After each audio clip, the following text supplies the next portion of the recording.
Hello. Today we're going to talk a little bit about personas and social networking. It's not going to be a long lecture today because I've asked you to do several readings to help you think about your project that you'll be doing, your written project.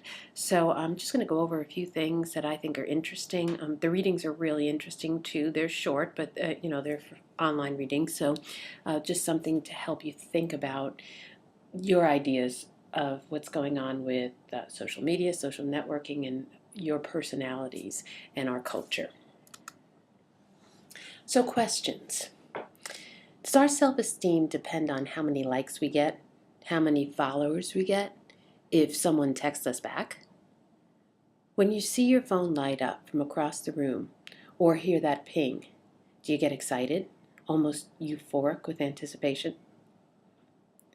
Are we all competing to see who has the best life with the best boyfriend or girlfriend, having the best meals, on the best vacations, with the best families, and the best dogs? Is it all just a big competition? So, research suggests that our real self is what you are, your attributes, your characteristics, and your personality.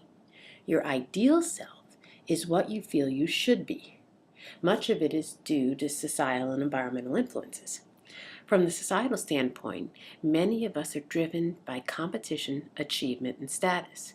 Hence, the creation and portrayal of our ideal selves, which happens regularly in social media.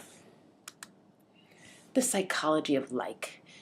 44% of Facebook users like content posted by their friends at least once a day, with 29 doing it several times a day. My husband's a big liker. I'm not. I really try to pick and choose my likes, and I don't know, maybe I think too much about this kind of thing, but I really want to like something to like it. My husband does it just to make people feel good, which in your readings you'll see is a whole phenomena all by itself. A few quotes for you. If you use Facebook to communicate directly with other individuals by using the like button, commenting on friends' posts, and so on, it can increase your social capital. Personalized messages, or what Berg calls composed communications, that's writing something to them, are more satisfying than one-click communication, the lazy click of a like. People who received composed communication became less lonely, while people who received one-click communication experienced more change in loneliness. People whose friends write to them semi-publicly on Facebook experience decreased loneliness. And this is Moira Burke. She's a research scientist at Carnegie Mellon University. This is a really interesting concept and something now we're dealing with on a regular basis. The psychology of the way people use social media. And the idea that a like is less important than a post, which is less important than a totally personal message or Insta message or whatever they're calling it now. And each level makes you feel more cared about or more important. These days, insecure in our relationships and anxious about intimacy, we look to technology for ways to be in relationships and protect ourselves from them at the same time. Fascinating. The problem with digital intimacy is that it is ultimately incomplete. The ties we form through the internet are not, in the end, the ties that bind, but they are the ties that preoccupy. We don't want to intrude on each other, so instead we consistently intrude on each other, but not in real time. And this is Sherry Turkle, professor of computer culture at MIT. She writes a lot, and you'll see one of her articles in our readings. So this is all about being intimate yet not being intimate, wanting relationships but not wanting to get too involved. It starts a whole new way for our culture to evolve. So why do people like, and this is a picture of, the source is Sinscape, and it's if what reasons people have to like a brand. And the number one reason is to support the brand or to get a coupon or to get something, regular updates from the brand. They get to be in contests. But then there's personal ones. Like 31% of people share their personal experiences. 27 people to share their interests, their lifestyle with others. They're trying to show others, I'm cool because, I have Doc Martens or whatever it is that they have. Those are the shoes I wear. I don't know if you know what they are, but I don't really post liking Doc Martens so that people know I wear them, but some people do that sort of thing. And then 20% seeing my friends have already liked it or they're a fan of it, so they want to be part of the crowd.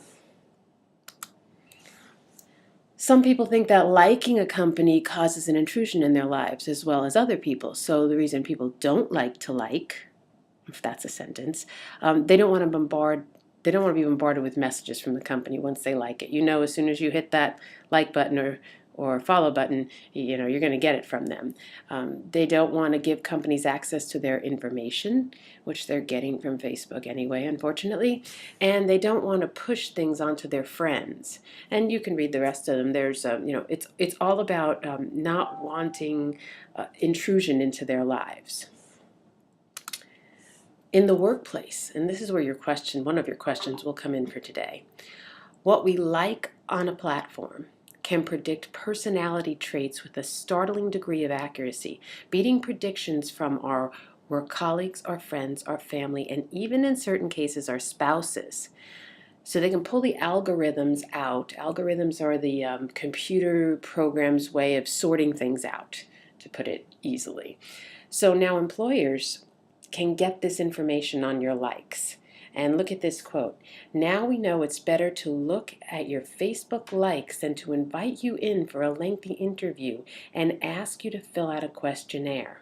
A process that's expensive and people cheat on them a lot, apparently. So they can look at what you've liked and they can make decisions about whether to hire you or not. So look at this research. In this study, more than 58,000 people were looked at based on likes. And with this kind of accuracy, they could tell with 95% accuracy whether you're black or white, whether you're gay or straight, 88% accuracy, Democrat or Republican, 85% accuracy, male or female, 93% accuracy. That one makes sense to me. And your age within a 75% accuracy rate. So just by hitting like, they're figuring all that stuff out about you. So here's one of your questions. You're going to be asked to answer one of 3 questions this week in your project. Here's one. Do you think it's right for prospective employers to use your likes to understand your personality and whether they will hire you? And you can go a little further into this. Should they look through your social media, which they're doing, before they ever meet you? Should they be looking at your likes and judging you based on it? There's a lot of research out there, and of course when you use it, I hope you cite it. Now we'll talk a moment about selfies. The selfie is revolutionizing how we gather autobiographical information about ourselves and our friends.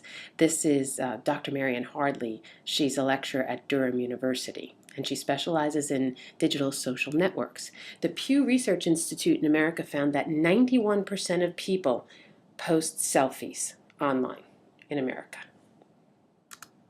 So here's your next question. And you'll see some of this in your reading. There's a whole article on selfies and what they do. Are they self-expression? Are they narcissism? So your second question that you may choose to answer is the selfie just a form of self-expression, or it is a sign that our society is becoming major narcissists?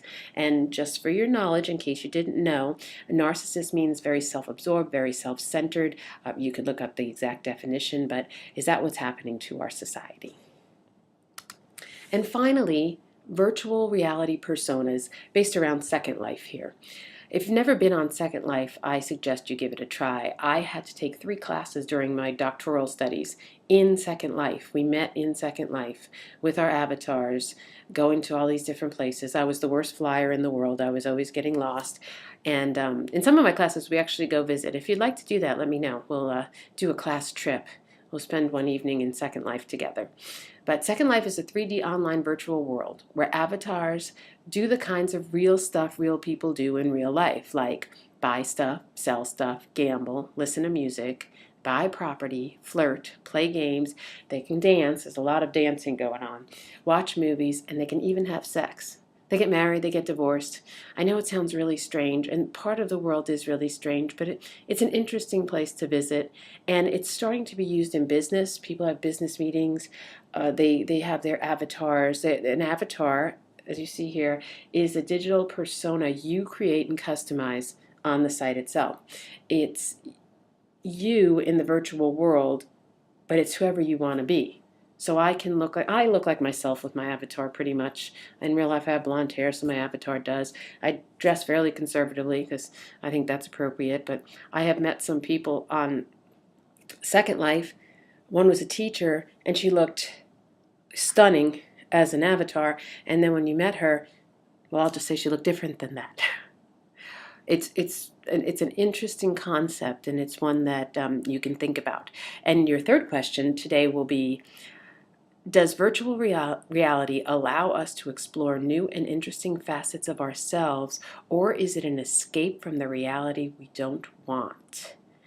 So the readings will cover a lot more of this. I'm going to play you the Second Life video right now, so you can take a little look at what Second Life's all about in case you don't know or have or don't want to visit.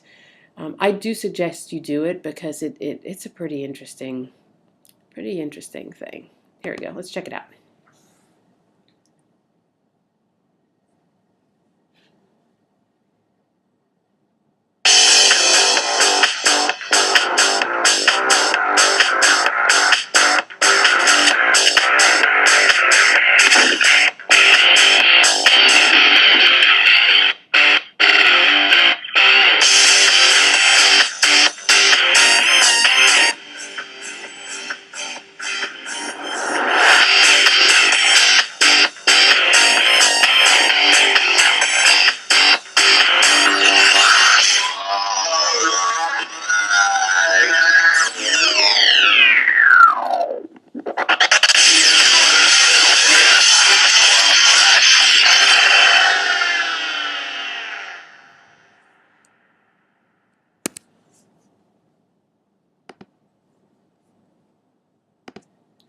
Okay, so I hope you found that interesting. So this week you have several readings. They're not long, but they're really interesting. This is kind of the life we live in now. This is really media, technology, and society all at work.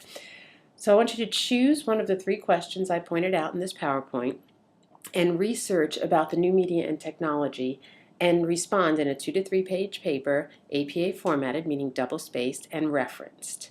So this week you're going to learn a little bit more about either social media in the workplace, selfies in society, or virtual reality and personalities.